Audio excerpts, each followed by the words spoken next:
Dober dan. Danes bomo govorili o tematiki, ki si jo je izbrala ena izmed mojih poslušalk.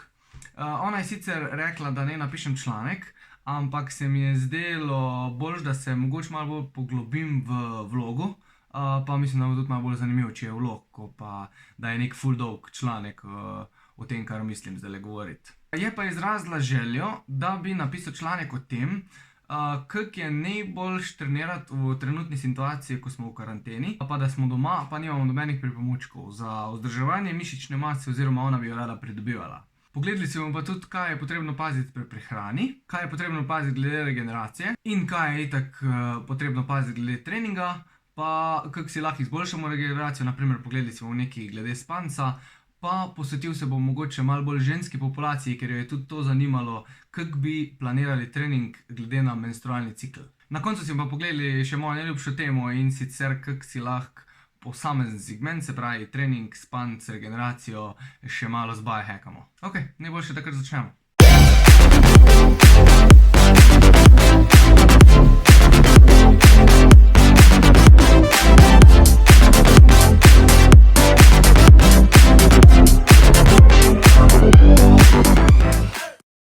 Bomo začeli kar s prehrano. Ok, ko se začnemo pogovarjati o prehrani za pridobivanje mišične mase, moramo prvo razjasniti par stvari. In sicer, kateri dve stvari sta najpomembnejši. Prva je zadosten kalorijski vnos. Kalorijski vnos mora biti vsaj tak, kot pa je naša poraba kalorij. Se pravi, če mi pokurimo 2500 kalorij na dan z neko aktivnostjo, moramo minimalno 2500 kalorij na dan zaužiti. Sicer je malo boljše, če je vnos malo večji, zaradi tega, da pač telo zazna, da bo treba iti v anabolno fazo. Pri določeni skupini ljudi, naprimer pri začetnikih, pa je lahko v nekaterih primerih, če je res trening dobro spisan, pa prehrana, je lahko kalorijski vnos tudi malo manjši, kot pa je naša poraba. Ampak to je samo zaradi tega, ker je stimulus tako presenečenje za telo, da pač lahko tudi v kalorijskem deficitu rahlem dela mišično maso. Druga stvar pa, ko je tu v bistvu najbolj pomembna, pa je vnos beljakovin. Zdaj jaz priporočam, da je vnos beljakovin, ko se gre za višanje mišične mase, vsaj 1,6 grama beljakovin na kilogram telesne teže. Se pravi, če imaš 80 kg, je to 128 gramov beljakovin. To pomeni, da moraš na dan zaužiti 128 gramov beljakovin. Zdaj, jaz bi še vseeno bolj stremel k 2 gramoma na kilogram telesne teže, se pravi za 80-kilskega človeka to pomeni 160 gramov beljakovin na dan. Zdaj, te beljakovine si lahko razporediš poljubno. Načeloma je najbolj važen, da je vnos tak, ko pač si ga predpisal. Priporočam pa, da je približno enakomerno razporeden skozi toliko obrokov, ko pač imaš. Se pravi, če imaš 160 gramov, pa imaš 5 obrokov na dan, rečemo, kar je tam približno povprečno, je to 32 gramov beljakovin na obrok, približno, če si jih približno isto razporediš, ni zdaj pa nujno. Moj vnos osebno varira, odvisno od tega, kak dan je, se pravi, če imam bolj trening za moč, ali imam bolj visokintenzivni trening, ali imam bolj easy dan, imam pa tam od 1,8 pa do 2,4 grama na kilogram telesne teže. Ok, se pravi, kalorijski vnos pa vnos beljakovin sta najpomembnejša iz vidika pridobivanja mišične mase. Bolj pa ne smemo pozabiti še itak na maščobe pa na ogljikove hidrate. To pa tudi varira glede na to, kak tip treninga imamo na določen dan. Zdaj, naprimer, če imamo 2 treninga na dan, tako imam pač jaz, pol je pomembno, da je temperanje ogljikovih hidratov oziroma časovni vnos ogljikovih hidratov ta pravi. Še posebej, če je razmak med treningoma 6 ur ali manj. Načeloma v roku 6 do 8 ur se lahko glikogen v mišice nazaj zafila. O tem sem že govoril, da ne bom preveč govoril. Ampak jaz še vseeno rajši vidim, da je vnos ogljikovih hidratov v odprtem oknu, se pravi do 20 minut po treningu, zaradi tega, da se čim več glikogena čim prej nafila. Ampak to je samo v primeru, da imaš 2 treninga na dan, pa da sta oba dva kolikor toliko visoko intenzivna. Zdaj, če imaš en trening ali pa če imaš 2 treninga nižje intenzivna, sploh ne bo panike. Se pravi, tu bi naprimer mogli dati malo več ogljikovih hidratov, pa mogoče malo manj maščob, zaradi tega, ker sta treninga bolj intenzivna. V primeru pa, da imamo easy trening ali pa da imamo easy dan, pa lahko malo povečamo vnos maščob, pa zmanjšamo vnos ogljikovih hidratov, zaradi tega, ker za visoko intenzivnost ne bomo rabili toliko ogljikovih hidratov.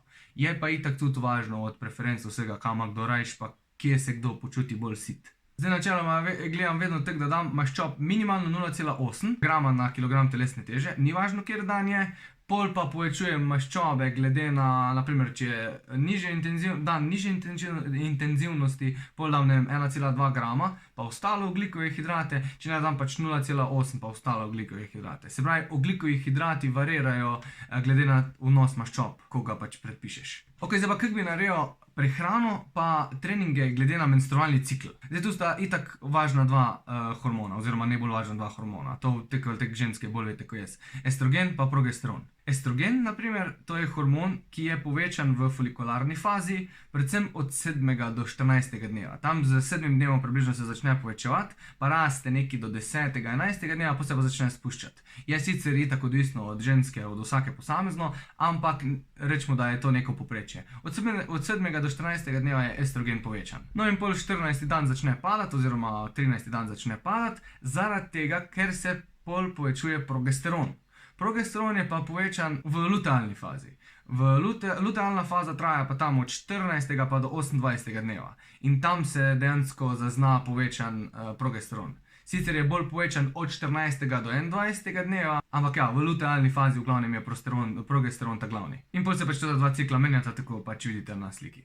No in kaj se to vse sploh pomeni? V folikularni fazi, kjer je glavni estrogen in je pač povečan v krvi, se poveča tudi inzulinski odziv, oziroma inzulin je bolj učinkovit. Poveča se inzulinska občutljivost. No in to pomeni, da lahko v folikularni fazi dejansko povečamo količino ogljikovih hidratov, zaradi tega, ker jih bo telo boljš presnavljalo, s tem pa lahko povečamo tudi intenzivnost vadbe, zaradi tega, ker za intenzivno vadbo rabimo bolj ogljikove hidrate in če jih lahko povečamo v folikularni fazi, to pomeni, da lahko v folikularni fazi tudi podredimo temu treninge. Se pravi, folikularna faza je faza, kjer je povečan vnos ogljikovih hidratov in intenzivnost treninga. Je pa res, da moramo samo paziti malo na količino kalorij, ker se načeloma metabolizem tu ne bo nekaj spremenil. Tako pa naprimer zdaj v lutealni fazi, kjer je glavni progesteron. Tu je pa inzulinska občutljivost malo slabša, se pravi, bo presnova ogljikovih hidratov malo bolj slaba kot prej, ampak se bo pa izboljšala poraba maščob oziroma metabolizem maščob. Povišal se bo pa tudi rahlo naš metabolizem, se pravi, tule imamo malo več fore z kalorijskim vnosom. Ampak to je zdaj tudi ful varela od ženske do ženske pa od mišične mase, da jaz se ne bi preveč zanašal na to. Je pa pač za zanimivost mogo povedati. Se pravi, tu se pa poveča število, oziroma tu se pa poveča metabolizem maščob in zmanjša, oziroma poslabša metabolizem ogljikovih hidratov. Tule je pa bolj pametno, po mojem mnenju, dati treninge nižje intenzivnosti, oziroma neke treninge za moč, kjer je malo več pavze vmes, zaradi tega, da telo ne rabi toliko presnavljati ogljikovih hidratov in glukoze in se lahko malo več presnavljajo tudi maščobne kisline. Se pravi, če bi jaz zdaj mogel razporediti trenažni proces oziroma neke treninge glede na menstrualni cikl, bi naredil tako. Od 1. do 7. dneva bi priporočal neko kombinacijo moči in vzdržljivosti, oziroma vzdržljivosti v moči. Od 7. do 14. dneva bi priporočal kombinacijo vzdržljivosti v moči pa visokointenzivnih treningov. Od 14. do 21. dneva bi priporočal nek poudarek na pridobivanju mišične moči in mase, se pravi bolj hipertrofični treningi. Pa od 21. do 28. dneva bi pa priporočal neko kombinacijo spet vzdržljivosti v moči pa hipertrofije. In bolj so pač cikli tako ponovi in bi nekaj takega delal. Še vseeno, če bo kera to sprobala, pač sprobi, ne vem, en cikl to narediti, pa vidiš, če ti paše. Pa če ti ne paše, pol očitno nekaj ne štima. To je zdaj samo moja teorija glede na to, kako se estrogen pa progesteron obnašata, pa kaj se zgodi z kurjenjem substratov. Tako sta maščoba pa ogljikovi hidrati. Ok, pa še zadnja stvar, to pa velja za vse, za ženske, otroke, za moške, za starostnike, za začetnike, je pa kvaliteta hranil. To bi mogoče lahko dal celo nadkalorijski vnos pa nadbeljakovinski vnos, ampak sem raje omenil na koncu zaradi tega, da se lahko zdaj malo bolj posvetim k temu. Kvaliteta hranil, na primer, narekuje kako se bo dogajala presnova ogljikovih hidratov, beljakovin pa maščob. Pol, na primer, če imamo neko kvalitetno urejeno prehrano, da je urnik prehrane urejen, da je časovno usklajen z treningi, da je z spancem, da pač podpre spanc, da zajtrk podpre vse procese, ko se bojo dogajali čez dan, da je kvaliteta hranil taka, ko je treba, si lahko privoščimo marsikaj. Ok, gremo dalje. Tipi mišičnih kontrakcij oziroma načini treninga, ki jih jaz osebno priporočam, da se zdaj izvajajo doma, z predpostavko, da nimamo nič opreme oziroma minimalno opremo. Ok, zdaj, če imamo enega človeka, ko je pač nekaj izkušen, oziroma je prej nekaj treniral, ne vem, 3-krat, 4-krat na teden, pa se mu zdaj zgodi, da se pač v karanteni zapre v bajto in nima nič kaj delati, imamo ful srečo, zaradi tega, ker za ohranjanje mišične mase stimulus ne rabi biti velik. Zdaj, na zadnje, glih sem videl, mislim, na glih prejšnji teden je prišla ena raziskava ven, ko je pokazala, da če hočemo vzdrževati mišično maso, moramo poskrbeti, da je na tedenski ravni stimulus 1/9 tega, kar smo delali pač prej. Se pravi, za ohranjanje mišične mase moraš narediti, naprimer, če si imel prej 5 treningov na teden, če narediš zdaj enega, pa da je kakor toliko neka srednja intenzivnost, pa da je vredi, je to dovolj, da ne bo mišična masa upadla. Zdaj pa za začetnike je pa itak karkoli, če prej nisi nič treniral, pa če bo zdaj naredil en trening na teden, lahko da boš mišično maso že povečeval za neki določen cajt, dokler da ne pride do adaptacij. Se pravi, pri ljudeh, kot so začetniki, stimulus ni zdaj tako važen. Če začneš iz nič, pa narediš en trening na teden, je super. Pri izkušenih je pa zdaj malo težje. In pač teta, ko me je zdaj vprašala za nasvet oziroma za ta članek, vem, da prej ni bila tako, da nič ne bi trenirala. Se pravi, je zdaj fajn, da pač povem, kako pa vseeno za neke izkušene oziroma vsaj malo izkušene narediti home workout, da pač bo mogoče lahko celo napredovala, ne samo vzdrževala mišično maso. Po mojem mnenju je 5 tipov mišičnih naprezanj najboljših od tistih, ko jih lahko zadelamo doma. Prvi je izometrija. Izometrijo najlažje si predstavljamo s tem, ko vidimo enega, ko drži plank. Izometrična kontrakcija pomeni kontrakcija, kjer se med naprezanjem dolžina mišice ne spremenja. Se pravi, mi se postavimo v nek položaj in te položaj držimo za določen čas. To je izometrična kontrakcija. In zdaj, izometrična kontrakcija se ponavadi izvaja na tak način, da če pač pogledamo planka, se prime, se postavi, pa se drži, dokler pač da nismo tako utrujeni, da se nam biomehanika poruši in pač pol spustimo, se spočijemo, pa naredimo naprej. Zdaj, to je ena izmed mišičnih kontrakcij, ko jo lahko naredimo in bi jo priporočil bolj začetnikom, zaradi tega, ker je malo lažji način, bolj lahko nadzoruješ svojo pozicijo pač telesa, ki kaj držiš, pa se mi zdi pač bolj varno.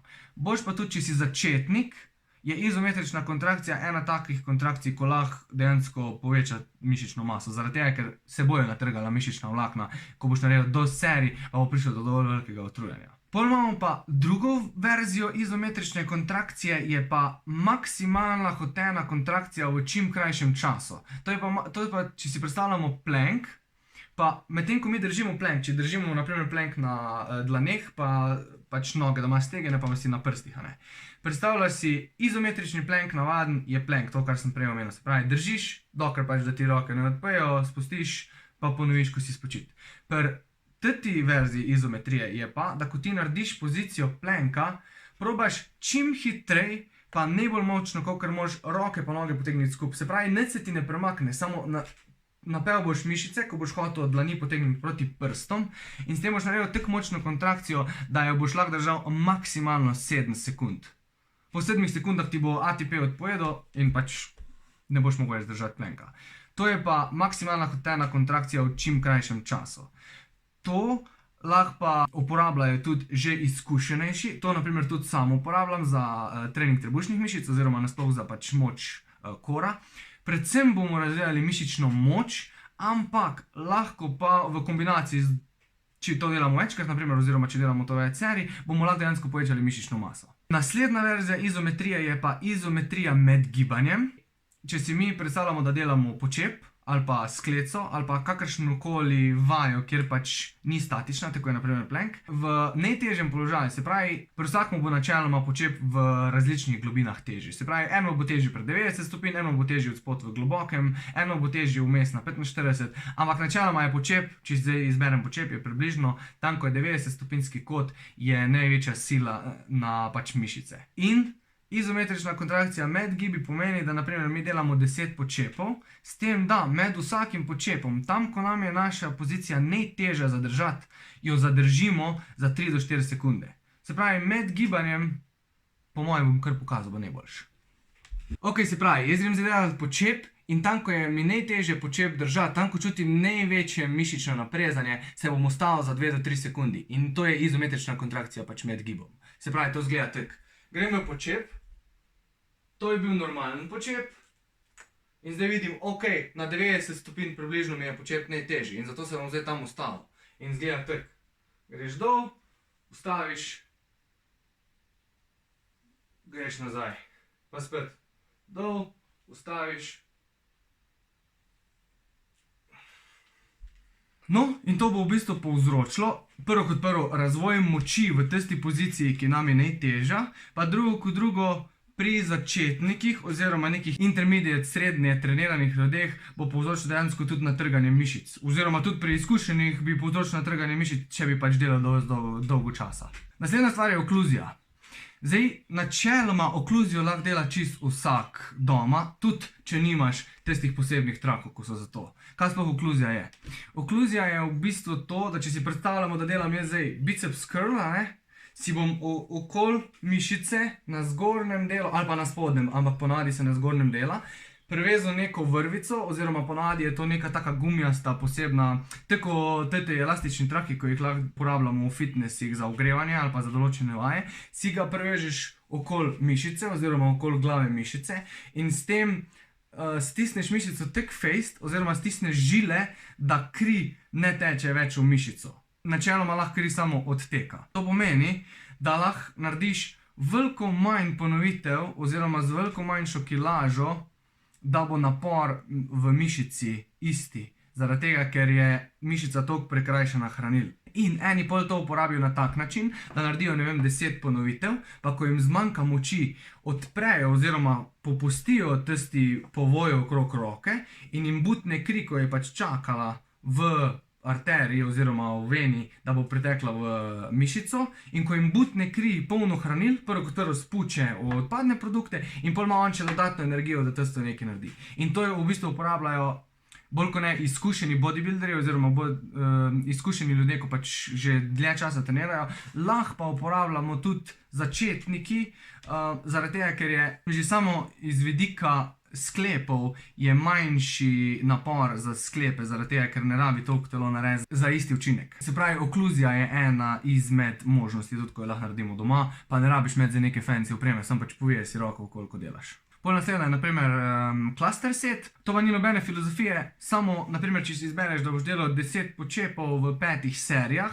imaš tiste 5 serij, med 5 serijami čim manj pauze. Približno 10 do 20 sekund pauze je vmes. Se pravi, ko narediš počep, si daš sam za ene par vdihov, izdihov, pa greš takoj nazaj delati. To pomeni, da bo prišlo do full hitrega mišičnega utrujanja in se bojo pač mišice prej natrgale oziroma utrudile in to bo pomagalo pol ali ohraniti mišično maso ali pa zvečati mišično maso. Pol imamo še pa mišično utrujanje, to je pa malo drugače kot cluster set, to je pa ponavadi minuta pauze vmes, ampak je velik ponovitev. Se pravi, 30 do 60 ponovitev približno z 30% tega, kar mi drugače maksimalno dvignemo. Se pravi, če veš, da ti počep dvigneš 100 kg, boš si tule gor nabasil 30 kg, pa boš naredil 40 ponovitev približno. Se pravi, bo prišlo do kar težkega utrujanja mišic in pa boš imel 1 minutko pauzo vmes, se pravi, se boš spočil glih na 40% in boš šel nazaj in boš to spet naredil isto s 30 kg, 40 ponovitev. Zdaj pa, če ne veš, koliko imaš tvoj maksimalni počep, pa da delaš zdaj z lastno težo, pa da si začetnik, pač narediš toliko, da boš skoraj umrl. Dejansko skoraj ti morajo odpovedati noge, se pravi, na neki 95% utrujanja, imaš pauzo 1 minuto, pa ponoviš in narediš toliko serij, ko hočeš. To je po mojem mnenju ena izmed najboljših variant za povečanje oziroma ohranjanje mišične mase, posebej pri začetnikih, ko ne boste rabili delati 500 ponovitev počepa.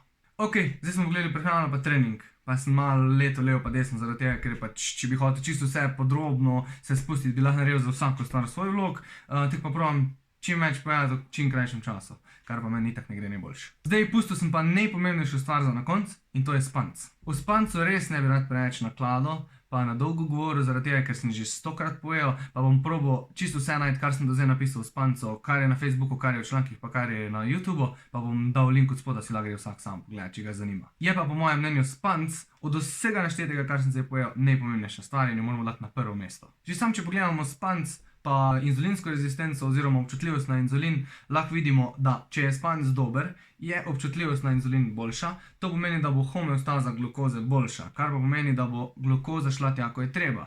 Kaj pa kuri v našem telesu glukozo? Vse. Možgani, mišice, srce, mitohondriji. Pač dejansko glukozo telo uporablja za čisto vse procese v telesu skoraj in je iz tega vidika že sam spanc lahko najpomembnejši. Naprimer, 2 dni poslabšanja spanca. Sam 2 dni poslabšanja spanca, oziroma mislim, da so tam rekli v raziskavi sleep deprivation ali nekaj takega. V glavnem, 2 dni je povzročilo 30% slabše delovanje mikromišic. Mikromišice so mišice, ki so odgovorne za stabilizacijo naših sklepov. In zdaj, če bi pogledal iz vidika za športnike, predstavljaj si, da ti 2 dni spiješ slabš, popriješ pa 3. dan na trening, pa hočeš neko težko vajo narediti, oziroma nek težek segment tvojega športa in ti mišice delujejo 30% slabš. Dejansko imaš veliko večjo možnost za poškodbo, samo zaradi tega, ker si 2 dni spal 2 uri manj, ko bi pa drugače. Tako pomemben je spanc. Dober spanc, naprimer, oziroma nasploh spanc, je ful pomemben za obnovo nevrotransmiterjev. Zdaj, nevrotransmiterji so naprimer serotonin, dopamin, acetilholin, GABA. Ti nevrotransmiterji so pa naprimer pomembni za nihanje energije čez dan, oziroma za raven energije čez dan, za črevesno delovanje, za delovanje prebave, dejansko nadzorujejo tudi naš apetit in velikokrat se zgodi, da nam je cukor padel, ko se počutimo lačne, pa se nam lušta cukra, ampak da dejansko da so nivoji nevrotransmiterjev porušeni, zaradi tega, ker v naši prehrani nekaj ne štima, oziroma v našem spancu nekaj ne štima. Da se sploh ne spuščamo v mišično regeneracijo, ko je pa itak, če pogledamo iz vidika spanca, v ciklu globokega spanca telo ful da pozornost na obnovo mehkih tkiv nasploh, pač, se pravi, to so bolj kot ne mišična tkiva. In zdaj, če je naš cilj neko povečanje mišične mase, oziroma vzdrževanje mišične mase, že sami iz tega vidika moramo imeti spanc optimalen, zaradi tega, ker če bomo mi nek težek trening naredili, bomo rabili obnovo, da bomo lahko drug dan spet delali. Se pravi, že sami iz tega vidika je spanc ful pomemben, oziroma ne bolj pomemben. Se pravi, kaj hočem povedati, spanc je zelo pomemben.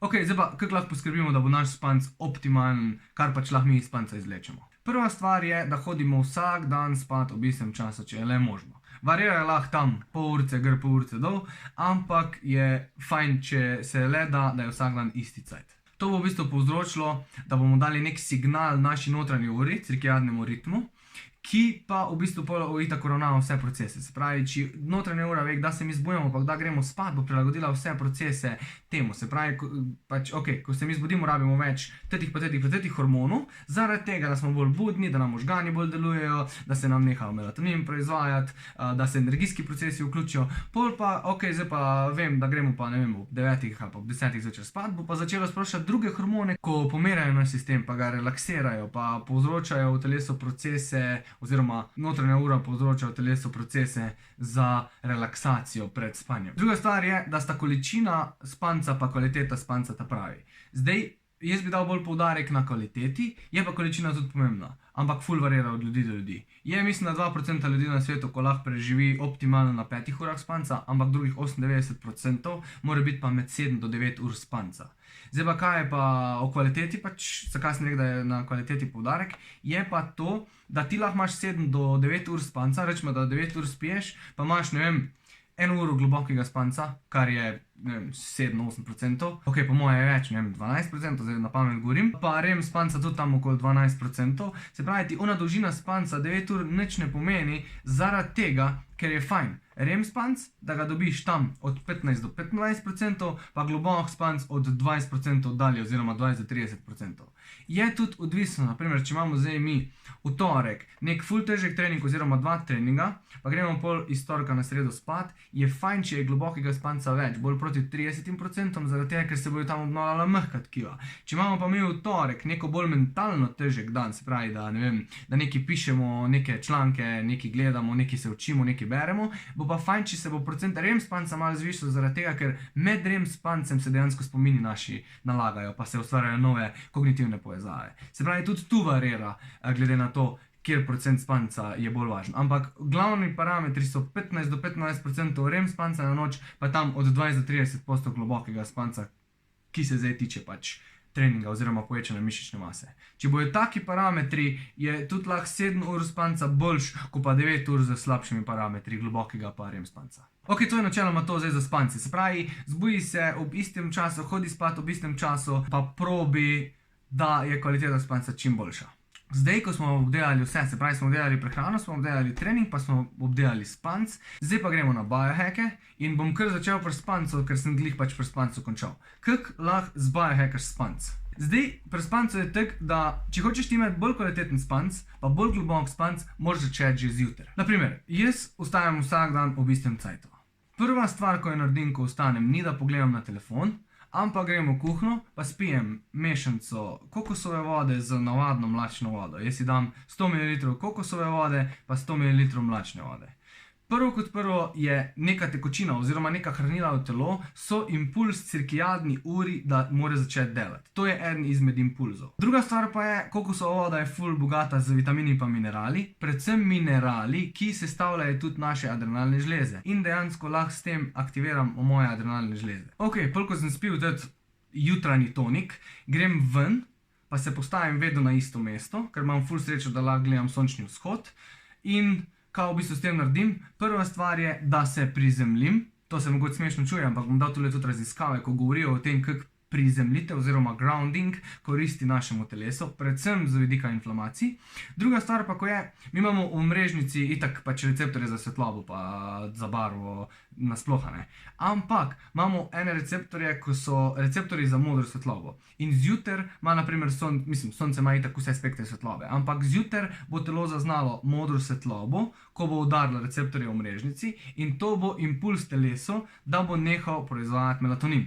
Melatonina pa zjutraj ne rabi, zaradi tega, ker melatonin je za spanje, ne zato, ko hočeš ti biti buden čez dan. Druga stvar pa, ko je, ker se melatonin neha proizvajati, bojo receptorji fraj in se bo lahko na tiste receptorje vezal adenozin. Nabiranje adenozina čez dan pa pomeni, oziroma je impuls za telo, da je pač telo utrujeno, da bo treba iti spat, zaradi tega, ker med spancem se tisti receptorji spuščajo in lahko drug dan začne znova. Se pravi, dejansko s tem, ko se melatonin izključi, se začne nabirati adenozin, kar je pol čez par ur, oziroma rečemo proti večernim uram, signal telesu, da bo treba iti spat. Se pravi, že sami iz tega vidika se dober spanc začne zjutraj. No in pol par minut stojim na soncu, pa gledam v sončni vzhod, filam telo z sončnimi žarki, pa se zahvalim za par stvari, to se imenuje Gratitude Journal, ampak jaz si ne pišem stvari, za katere sem hvaležen, ampak jih sam pač na glas govorim, ene par stvari, ko pač čez dan čutim, da so, vsak dan so malo drugačne, ene so bolj kot ne iste, pol grem pa za 20 minut na sprehod. Zdaj, ne glede na to, kakva je temperatura, načeloma probam biti oblečen čim manj. Že sam zaradi tega, ker tudi koža je fotoreceptor in s tem lahko prvo kot prvo žarki, ko sem jih že prej omenil, deluje na isti način kot fotoreceptor v mrežnici. Druga stvar pa je vitamin D, ko ga dobiš, plus, glede na to, da je zdaj sicer je sonce zjutraj, pol sedmih, ampak je 0 stopinj. In zdaj, če grem v kratkih hlačah, pa kratkih rokavah, pa v japonkah, še vsem dobim pač malo kurje kože, ker ni glih topla, ne. To pomeni, da v bistvu imam še zraven termogenezo, ki se zgodi zaradi hlada, oziroma zaradi nizkih temperatur, o kateri sem pa tudi že govoril, pa bom dal link od spoda, zdaj ne bom preveč tule govoril, ko že tako nakladam. Ok, zdaj pa, jutranji protokol je po moje to zaenkrat, kar lahko narediš, da bo spanc boljši. Zdaj pa gremo na to, kar naredim zvečer. Prva stvar je, da jem vsaj 2 uri prej, oziroma minimalno 90 minut prej, da grem spat. Druga stvar je, da čist vsako večerjo vključim enostavne ogljikove hidrate. Zdaj, ali je to marmelada, ali je to med, ali je to bele testenine, ali je to bel toast, v glavnem enostavne ogljikove hidrate. To naredim zaradi 2 razlogov. Prvi razlog je zaradi tega, ker enostavni oziroma višek ogljikovih hidratov v krvi kar naenkrat sprošča serotonin.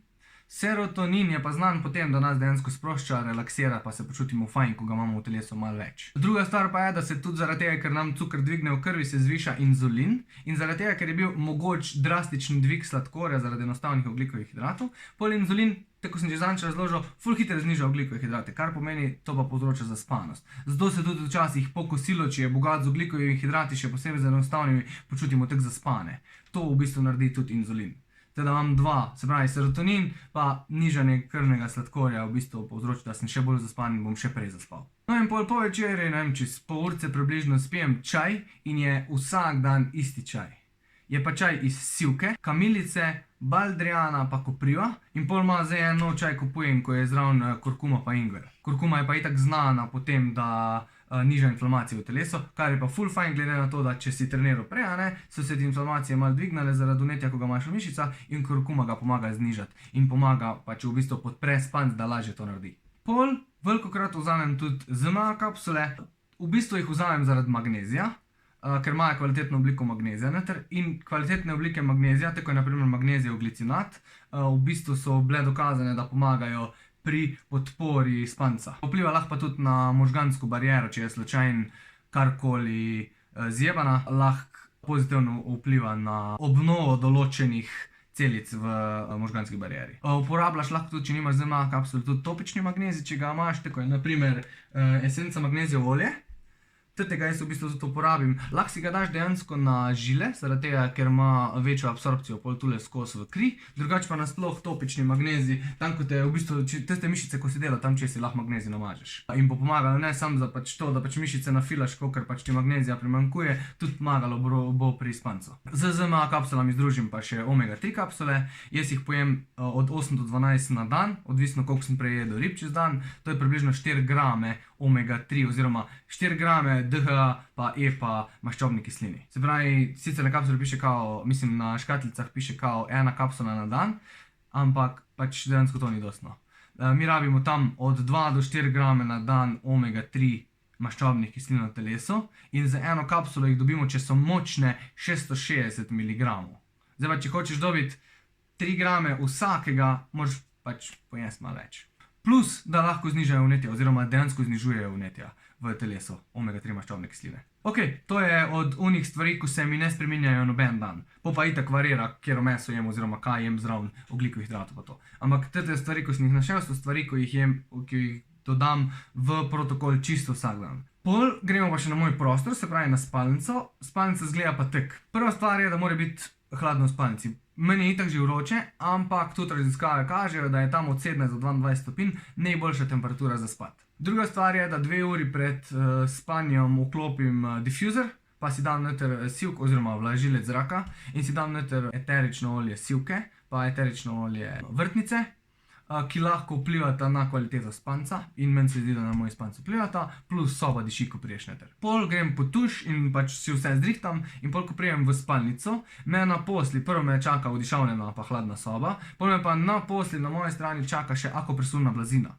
Akupresurna blazina v bistvu poskrbi, v tem sem tudi govoril in ne bom preveč govoril, ampak poskrbi za cirkulacijo v podkožju, pač kri v podkožju se bolj cirkulira, zato ti postane malo tako, da bi ti bilo vroče, oziroma čutiš tako malo bolj tako topel obkladek, plus da se ti zvišajo citokini v krvi, citokini pa dejansko pomerjajo na mišični ravni telo, zato postaneš bolj relaksiran. In pol ležim približno 20 minut na tisti akupresurni blazini, zraven delam pa dihalne vaje. Zdaj v bistvu bolj ko ne variram med tremi, ali izvajam box breathing, o čem sem tudi že govoril, pa bom dal link od spod, ali izvajam 4-7-8 dihanje, o tem sem tudi že govoril, pa bom dal tudi link od spod, ali pa izvajam dihanje, alternativno nosno dihanje. To je pa v bistvu tako, da si primeš eno nosnico dol, pa narediš vdih skozi levo, pa izdih skozi levo, pa si primeš pa levo dol, pa narediš vdih skozi desno, pa izdih skozi desno. In pol spremeniš. In to pač parkrat ponoviš, dokler da itak sam ne čutiš, da te pomeri. Zdaj, najboljš pred spanjem sta mi 4-7-8 ali pa to nosno dihanje, ko pač spremenjaš. To pa naredim glede na občutek, kak mi paše. Moram reči, da pri 4-7-8 dihanju še nikoli nisem prišel. Sam 4 serije ga moraš narediti, se pravi 4 sekunde vdih, 7 sekund zadržiš, 8 sekund izdih. To moraš narediti 4-krat. Ni mi še uspelo, da bi naredil 4-krat, zato ker vedno prej zaspijem. Včasih zaspijem tudi na akupresurni blazini. A ja, pa pozabil sem še špegle, to pa začnem nositi ponavadi okoli 8, se pravi tam dori 2 uri prej, da grem spat. Špegle pa dejansko blokirajo modro svetlobo in dejansko lahko povečajo proizvodnjo melatonina za 40%. Če jim najdo raziskavajo, jim dal gr. Ampak jaz že sam, ko špegle grdam po 1 uri, dobiš take suhe očke, pa postaneš, pač čutiš, da postaješ zaspan zaradi tega, ko si špegle dal gr. Teda meni špegle ful pomagajo. Pa so navadne špegle, jaz sploh nimam še ta pravih špeglov, zato ko so malo dražje. Bom delil tudi link spod, kjer pač priporočam, ampak jaz imam navadne špegle za pač sončne špegle in že tiste delujejo vsaj malo. Ok, podporo spanca imamo, to je bilo za najpomembnejše, zato sem to prvo povedal. Zdaj gremo pa na biohack, ko sem prej omenil, da lahko vzdržuješ mišično maso oziroma povečaš mišično maso celo pri kalorijskem deficitu rahlem. Tu pridejo pa upoštev esencialne aminokisline. Esencialne aminokisline so gradniki pač vseh naših celic v telesu oziroma imunskega sistema, celic, mišic, možganov, vsega. Se pravi, esencialne kisline so najpomembnejši gradniki našega telesa dejansko. In 10 do 30 gramov na dan esencialnih aminokislin bi lahko zaradi tega, ker stimulirajo eno pot, ko se reče mTOR pot, ki je pot, ki najbolj močno stimulira anabolizem mišic, se pravi rast mišic. In s tem, ko jih suplementiramo, še posebej okoli treninga, lahko povzročimo, da telo ne bo šlo v katabolno fazo, oziroma da bo čim manj časa v katabolni fazi. Kar pomeni, da lahko dejansko si pomagamo pri vzdrževanju mišične mase oziroma celo pri povečanju mišične mase, če je naš timing doziranja pravilen. Predvsem priporočam, da se dozira, rečemo, da bomo 30 gramov na dan jedli, 10 gramov pred treningom, 10 gramov po treningu, pa 10 gramov pred spanjem. To bo itak poskrbelo za to, da bo katabolizma manj, plus obnova nevrotransmiterjev bo boljša. Se pravi, esencialne aminokisline kot biohack za ob kaloritskem deficitu vzdrževanje mišične mase lahko delujejo zaradi tega, ker stimulirajo najbolj močno katabolno pot, ki se imenuje mTOR pot. Anabolno pot, ne katabolno, anabolno. Drugi biohack je, da lahko s tem, ko izvajamo visokointenzivni trening, ko v bistvu vključimo visokointenzivni trening v svoj tedenski režim oziroma režim treningom, lahko povečamo receptorje za testosteron. Zdaj, da ne preveč za šov. Dva človeka lahko imata isto količino testosterona, pa bo imel en boljši odziv samo zaradi tega, ker ima več receptorjev za testosteron v telesu. In visokointenzivni trening je bil pokazan, da zvišuje koncentracijo receptorjev za testosteron. Se pravi, lahko dejansko tu pa tam kak trening urinemo zraven, da je visoke intenzivnosti in bomo povečali receptorje za testosteron in bomo testosteron, ko ga naše telo proizvaja, lahko bolj izkoristili. Se pravi, en biohack je, da poleg treningov za moč vključiš še kak trening za visoke intenzivnosti zraven. Ok, zdaj pa en biohack, ko pač jaz v bistvu razmišljam, da bi lahko bil kolikor toliko možen, je pa, z njim si lahko pomagamo aktivirati več mišičnih vlaken pri isti aktivnosti. In sicer, to je pa stek medicinske gobe, psilocibina pa niacina, se pravi vitamina B3. Če bi mogel dati recept, je recept tak. 20 do 40 gramov lion's mane, to je medicinska goba, ki jo lahko dobiš v kakršnikoli trgovini. Jaz ti bom link delil od mojih sponzorjev, ko pač imajo najbolj kvalitetno slovensko robo. To je goba lion's mane oziroma resasti bradovec. Pol da zraven psilocibin, to pač lahko dobiš, ne vem, to si boš mogel sam dobiti kje, se da tudi na internetu kupiti. Daš 0,3 psihoaktivne gobe. To je mikrodoza, to ne pomeni, da boš zadet, to pomeni, da ne boš zadet, to pomeni, da ne boš nič čutil. Tak mora biti mikrodoza. Če kaj čutiš, ni več mikrodoza. Se pravi 0,3 grama psihadeličnih gob in pa megadoza vitamina B3 oziroma niacina. To je pa od 3 do 5 gramov. Jaz samo vzamem 4 grame. In zdaj, kaj je v bistvu sploh filozofija? Zakaj jaz mislim, da bi to lahko bil dober biohack za aktivacijo mišičnih vlaken? Prva stvar, lion's mane oziroma resasti bradovec povzroča višanje nivojev BDNF, to je rastni hormon za nevrone. Se pravi, dejansko bojo nevroni bolj zdravi oziroma bolj kvalitetno delovali. Niacin je odgovoren za prenos živčnih impulzov po živcih. Se pravi, od hrbtenjače do živčnih končičev. In zdaj B3 vitamin, se pravi niacin, poskrbi, da bo vsak impuls, ko ga boš ti dal mišici, da mora nekaj narediti, da bo prišel točno do živčnih končičev. Se pravi, živci bojo bolj zdravi, impulzi bojo bolj kvalitetni. Tretja stvar, psilocibin, zakaj pa bi jaz psilocibin dodal, je pa zaradi tega, ker je pač dokazano, da psilocibin lahko poveča ožiganje sinaps oziroma sinaptično delovanje do 100-krat za isto nalogo. Se pravi, naredili so študijo, ko so, ne vem, kaj so točno imeli za eno nalogo, ko so reševali nalogo brez psilocibina, se je vključevalo tam 40 do 50 povezav naenkrat. Potem so pa isto nalogo izvajali z mikrodozo psilocibina v svojem telesu in se je vključilo 400 povezav. Plus tega, da so bile tiste povezave, ko so se vključile na psilocibino močnejše, se pravi bolj kvalitetne. In s tem lahko dejansko predvidevamo v teoriji, da bi, če imaš dva človeka, ko sta, ne vem, siamska dvojčka, pa delata isto vajo za isto mišično skupino, pa ima en teti stek v krvi, en pač nima tega steka v krvi, bi smo se lahko vključilo več mišičnih vlaken prej, zaradi tega, ker bi bilo več živčnih impulzov v mišico zaradi tega steka. Se pravi, to je en moj biohack, ko ga uporabljam in sam osebno moram reči, lahko je placebo, ampak meni se zdi, da bolj čutim mišico, ko jo uporabljam, da pa ful je čudno, ampak meni se zdi, da čutim mišico skozi celotno amplitudo bolj. Oziroma celo zdi se mi, da pri določenih vajah lahko, ko sem na steku, amplitudo tudi povečam. Se pravi, to je še en biohack. Zdaj na to je to. Mislim, da govorim že, kar že 1 uro govorim, teda upam, da ko bom zrezal, bo tudi video malo krajši.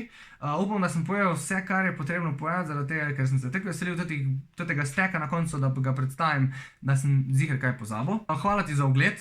Upam, da je gospodična, ko je to requestala, vesela, da sem povedal to, kar je hotla. Upam, da se je tebi zdelo fajn. Bi te pa prosil, če lahko subscribeš na YouTube channel, da lajkaš video pa ga deliš, če ti je pač toliko všeč, zaradi tega, ker mi pomagaš pri rasti mojega kanala. Lahko pustiš tudi kakšen komentar, če ti kaj ni bilo všeč, oziroma če se s čim ne strinjaš, se posebej z omenjenimi biohacki, ker to je pač bolj malo mojega mnenja, malo nekaj raziskav, kaj jaz predvidevam, da bi se lahko zgodilo. To je pa to. Hvala za ogled, ostan zdrav, treneri, fajn spi, fajn jej, pa se vidimo v naslednjem vlogu. Ajde.